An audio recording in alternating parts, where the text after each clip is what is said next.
Assalamualaikum warahmatullahi wabarakatuh. Perkenalkan, nama saya Ananda Syafil Muhammad dengan nomor NPM 22.0101.0061 dan rekan saya Muhammad Nafal Zaki dengan nomor NPM 22.0101.0060.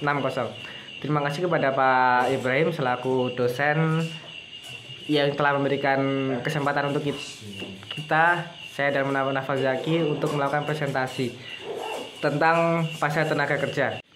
Yang pertama ada pasar faktor-faktor produksi. Dalam faktor-faktor produksi, pendapatan adalah faktor utama yang menentukan pekerjaan apa yang akan kita lakukan.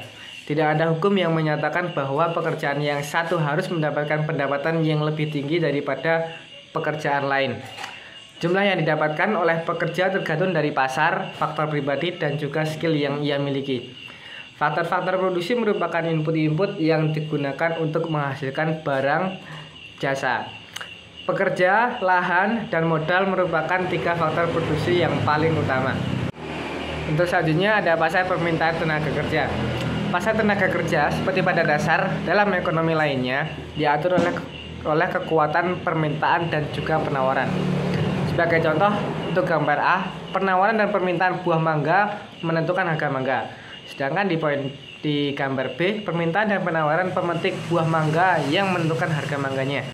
Dari yang kita dapat, pasar tenaga kerja berbeda dengan pasar-pasar lain.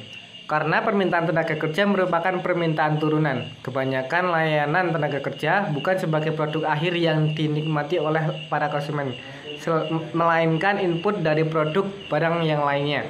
Agar kita dapat memahami permintaan tenaga kerja, kita harus memfokuskan perhatian pada perusahaan yang menyewa tenaga kerja dan menggunakannya untuk menciptakan barang yang akan dijual. Selanjutnya, perusahaan kompetitif yang memaksimalkan keuntungan. Bagaimana cara perusahaan menentukan berapa tenaga kerja yang akan mereka gunakan? Sebagai contoh, sebuah perusahaan memiliki perkebunan mangga dan setiap minggu harus menentukan berapa tenaga kerja yang mereka butuhkan untuk memetik buah mangga tersebut.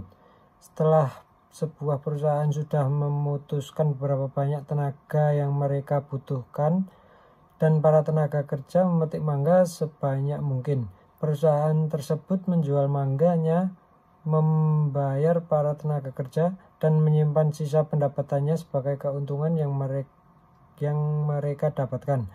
Perusahaan kompetitif adalah perusahaan pengambilan harga. Karena banyaknya pesaing, sebuah perusahaan memiliki sedikit pengaruh pada harga mangga dan memetiknya. Perusahaan menentukan pendapatan yang diberikan kepada para tenaga kerja sesuai dengan kondisi pasar.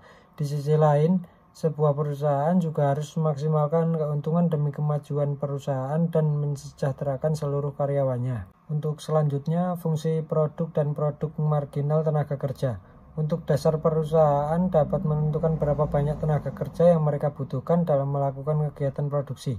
Perusahaan harus mempertimbangkan bagaimana jumlah tenaga mempengaruhi jumlah produksi yang akan mereka jual. Fungsi produksi untuk menggambarkan berhubungan antara input yang digunakan untuk membuat barang dalam proses produksi dan jumlah output hasil produksi dari produk tersebut.